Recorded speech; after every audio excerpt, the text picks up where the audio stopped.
Hello and thanks for tuning in to another episode of Emma's Eyecatchers in association with Boyle Sports. In this week's episode, I'm going to be discussing Willie Mullins' top 5 bumper performers this year. Kind of felt like we were waiting maybe a bit longer than usual to see a standout Mullins bumper horse, but in the last month or 6 weeks kind of came like buses. We were waiting a while and they all come at once. Plenty to choose from there. We'll discuss maybe their chances going forward to Cheltenham and beyond. He's obviously the man to follow coming into that champion bumper at Cheltenham. That's no secret. So let me know in the comments below who you thought was maybe the best of the Mullins performers this year, or outside of Willie's string as well, who you're looking forward to seeing in that champion bumper in a few weeks' time. We'll start off with maybe the most obvious, the favourite for the champion bumper, 5-1 with Boyle Sports. Love Sign Danu, he won his bumper in Naas at the end of January on tough conditions. A runaway winner of that. 24 lengths he put between himself and the next closest rival back in second. Wearing the Rich Richie colours. He's by Goliath de Burley, a kind of an up-and-coming French sire. And it was kind of hard not to be taken by Patrick Mullins' enthusiasm about him afterwards. He said that he could definitely be maybe at the top of their bumper string. So he could be the choice of Patrick in a few weeks' time. He said maybe he wasn't the most flashy at home, probably more of a stare than a speed horse, I suppose. Look, you could probably question the form of the race a small bit. There was a point-to-point winner back in second, Largy Star for Gavin Cromwell. He looked for maybe a few seconds like he might have put it up a small bit to the winner who just galloped away from him in the end. On very testing ground, maybe he was flattered slightly, but the vibes are very strong from the Mullins camp. He's likely to be the first string going to Cheltenham, but there's some others in there who I think could be maybe just as good, if not better. One of those is Our Trigger, a full brother to Gaelic Warrior, interestingly enough. He was purchased for 60,000 as a foal by Broslin Racing, which looks like a shrewd enough purchase now. He probably would have cost fair multiples of that as a store horse or as a winner after that. So good purchasing there. Look, just I suppose the race on itself, he won his bumper on T&Cs Day in Quiryn on very, very testing ground. They went to crawl, a small runner field. He could only beat what was put in front of him, and he was very impressive in doing that. Maybe hard to read too literally into bumper form on testing ground like that, but he was impressive on what he did. He looks quite like his brother Gaelic Warrior, and Patrick was comparing him to him in his interview afterwards, saying they have very similar characteristics, and they're just similar types of horses. I'm not sure, is he maybe a real Cheltenham bumper type? I wouldn't be surprised if maybe he was one of the better ones of this bumper crop down the line, but 4-year-olds going into that champion bumper, they don't have the best record. I think Q Card is the last winner back in 2010. There's been a couple of 4-year-olds placed since, but in general, the older bumper types seem to do a little bit better, and I wouldn't be shocked if Our Trigger was a horse who would improve kind of for racing like his brother Gaelic Warrior did, and be a very good horse down the line, but maybe Cheltenham mightn't be his be-all end-all this year. Next one, we'll discuss the Irish Avatar, who runs in the Gigginstown House Silks for Willie Mullins. He's a horse who has made plenty of money throughout his lifetime. He cost 85,000 as a foal, I think, went on as a store, made 100k.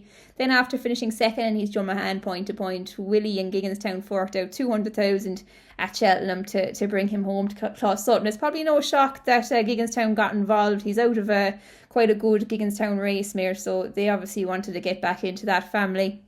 Look, I suppose in the Gigginstown Silks, they're not normally like rushing horses to get to a champion bumper, but they have run plenty of good horses in it in the past.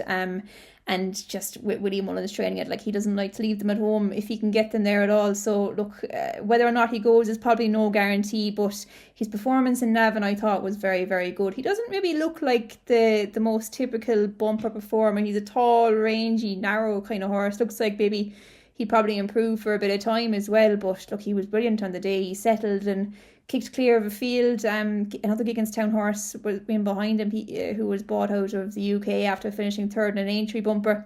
Hard to judge the form of it so far, but he was very good in the day. I think Poet's Word as a sire of bumper horses is a really interesting angle. I think a 25% strike rate with his bumper performers so far. It could be a bit of a cheat code if he keeps that up. So yeah, the Irish Avatar really impressed me and definitely won for my shortlist. Next one, we'll give a mention to Bentraghhill, who's around 11-1, I think, with Boyle Sports for the champion bumper in March. He was a very, very impressive winner of a Leopardstown Christmas bumper under Jody Townend. Never gave Jody a minute's rest throughout the race. He pulled really, really hard from start to finish and was still able to kick away from the field. Looked like he had loads left finishing. Willie's comments afterwards were fairly taking as well. He said he was surprised Patrick didn't make it back up from Limerick to ride this lad, because he was kind of taking his eye out in the gallop, basically, is what he was saying. He was bought for 150,000 after finishing third in a Fairy House point to point. Moved to Willie then, and he's a big, strong, powerful looking type. What kind of puts me off him a bit, he's by Getaway. Look, he's going to have to overcome that, I think, if he's going to be a real top class horse. His progeny are quirky, I suppose, at the best of times. They can show a lot and maybe don't totally deliver on it as well. So kind of puts me a little bit off this lad. Look, he's got all the potential in the world, but that Getaway factor doesn't make him one for me. The last one we'll discuss is Quiryn, who is around 12-1, I think, with Boyle Sports for the champion bumper. And I'm kind of going to go against what I said earlier about the 4-year-old's poor record in the race, because this is actually one I think has got quite a good chance of maybe breaking that hoodoo a small bit. He's probably not like your typical 4-year-old bumper horse. He's a flat-bred French horse by Satsa, so he's probably been in training since he was a yearling, probably giving him that physical advantage over maybe his 4-year-old peers.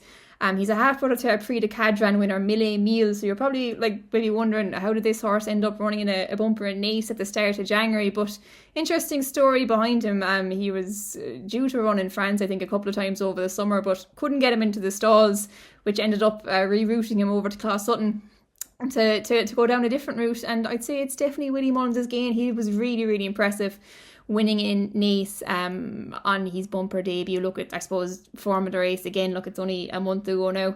Hard to judge it too much, but there was a couple of horses in behind him with a bit of experience. There was an Academy Hurdle winner in there, and the second in the bumper had been placed in an Academy Hurdle as well. So look, he was very, very good in the day.